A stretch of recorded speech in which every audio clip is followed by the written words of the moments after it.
Then Pilate went back into the praetorium and summoned Jesus. And when Jesus was standing before the governor, Pilate asked him in confidence, "Are you indeed the king of the Jews?" But Jesus asked him, "Are you asking because you were moved to ask, or did other people tell you that?" "Am I a Jew?" asked Pilate. "Your own people and their chief priests have placed you into my hands. Now what did you do to deserve this?" "It is that my kingdom is not of this world," Jesus answered. "You see, if mine were an earthly kingdom, my servants would fight to keep me from being handed over to the Jews. The source of my kingship lies not in this realm." "Then indeed you are a king," Pilate declared. Jesus replied, "It is you, therefore, who are calling me king. This was why I was born and sent, that everyone who is of the truth might hear my voice."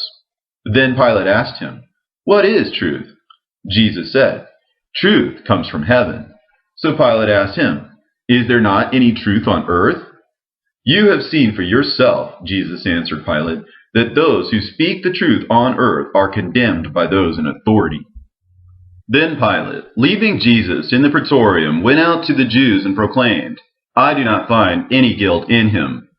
"This man said," the Jews rejoined, "I am able to destroy this temple and build it again in just 3 days." "Which temple?" Pilate asked them. "The one that took Solomon 46 years to construct," the Jews answered. "He says that not only will he destroy it, but that in 3 days he will restore it."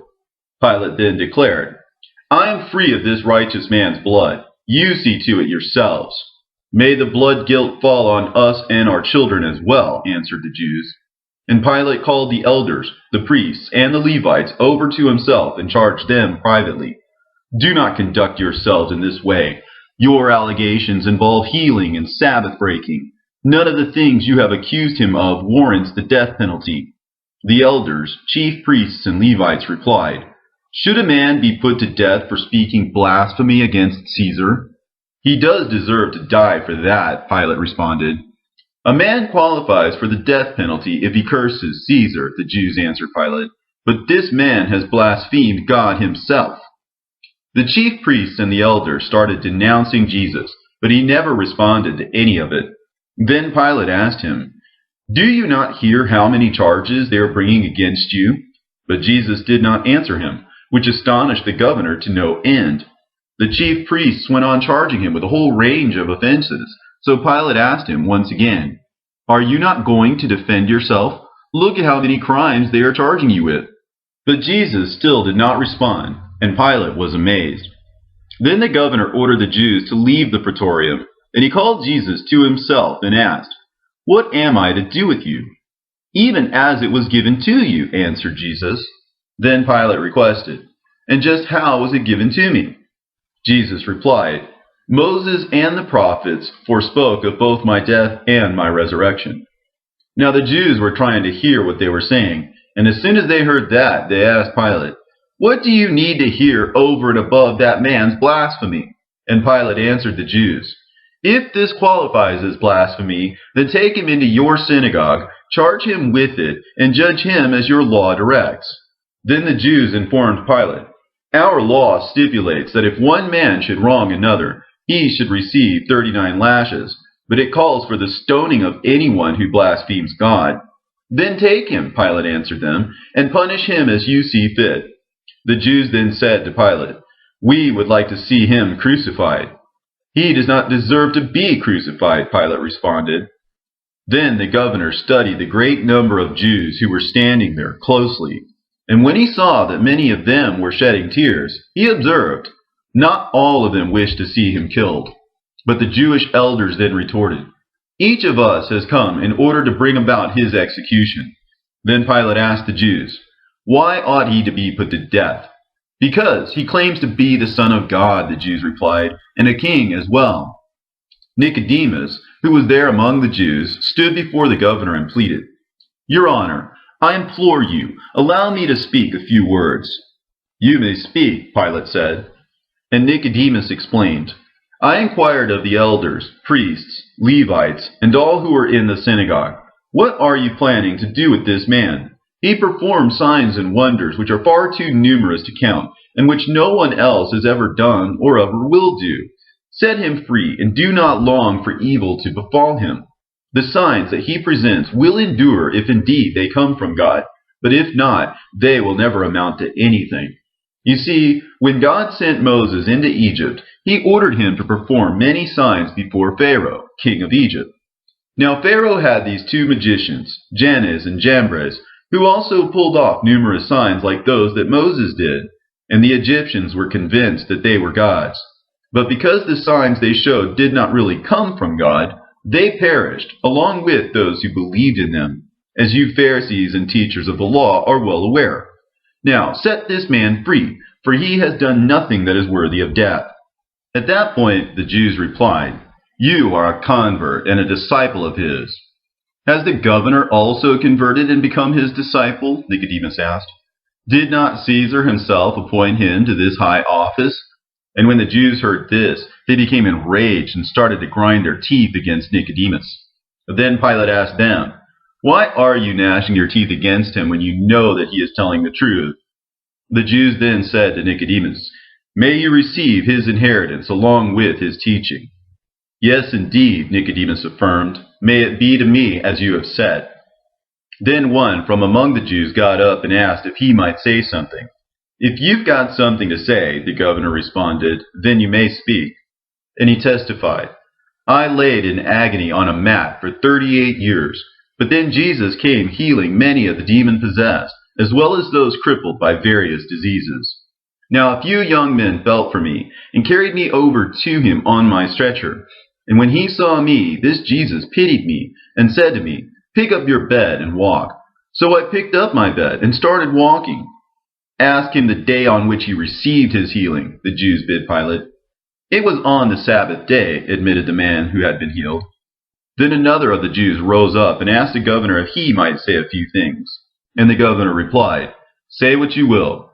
This man therefore testified, "I lay in horrible pain over by the sheep pool in Jerusalem for 38 years, waiting to be healed. Now at a certain time, one of God's angels would come along and rouse the water, and that is when the remedy would come. The first one in, you see, would be the one to receive healing for whatever the affliction. And when Jesus saw me suffering there, he asked me, 'Would you like to be made whole?' 'Sir,' I replied, 'I've got no one to help me in at the stirring thereof.' 'Stand up,' he ordered me. 'Now pick up your bed and walk.' And I was immediately healed. So I picked up my bed and started walking. The Jews then asked Pilate, 'Please, governor, ask him the day on which he was healed.' The man who had been ill said, 'It was on the Sabbath.' The Jews then said to Pilate, 'Did we not say to you that he does his healing on the Sabbath day? And it is by the prince of demons that he exorcises demons.' And another from the Jews stepped up and affirmed, 'I was born blind. I could hear things just fine, but I could not see anything. One day, as Jesus was walking by, I heard this passing multitude. So I asked what it was all about, and I was told that it was Jesus. So I screamed as loud as I could, 'Son of David, have mercy on me!' All of a sudden he stopped and had me brought before him. Then he asked me, 'What would you have me do for you?' And I answered him, 'I would like to have my sight.' And out of compassion for me, he touched my eyes and said to me, 'Receive your sight.' And just like that, I was able to see. Then I followed after him, rejoicing and giving thanks.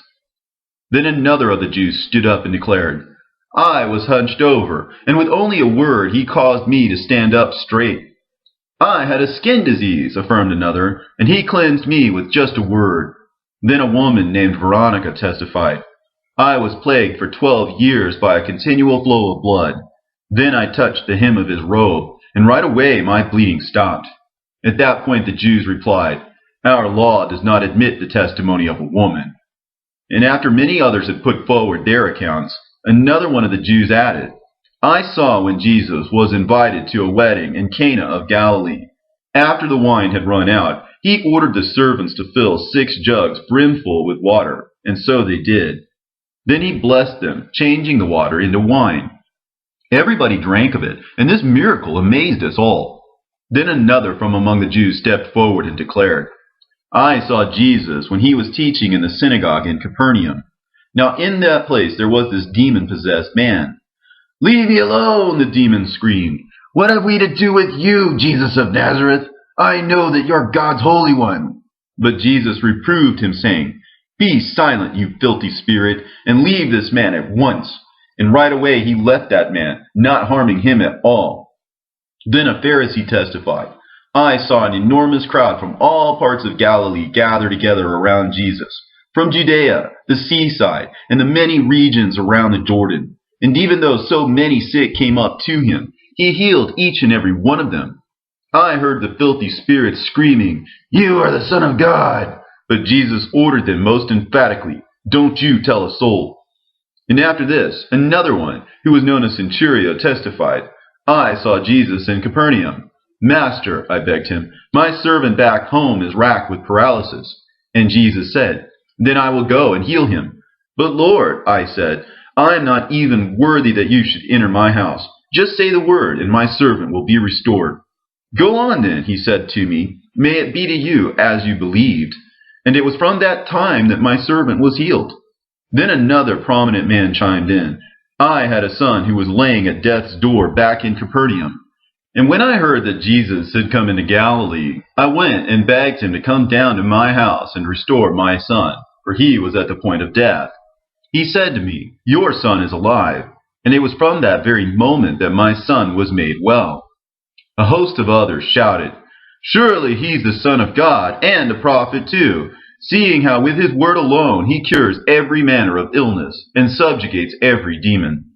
Then Pilate asked those who were claiming that the demons were under his authority, "Why then are your teachers not also subject to him?" "We have no idea," they replied. But other people then affirmed, "Only God can give this kind of power." "Why then are your teachers unable to control them?" Pilate asked the Jews.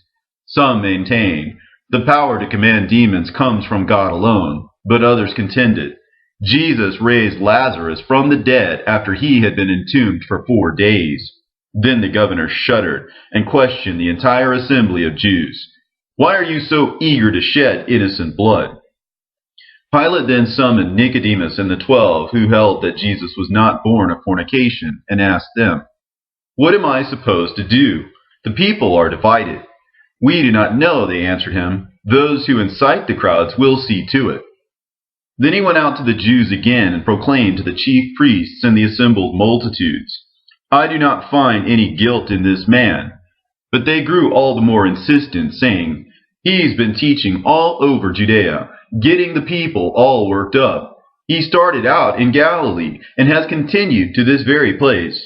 But when Pilate heard these words from them, he asked if Jesus were a Galilean.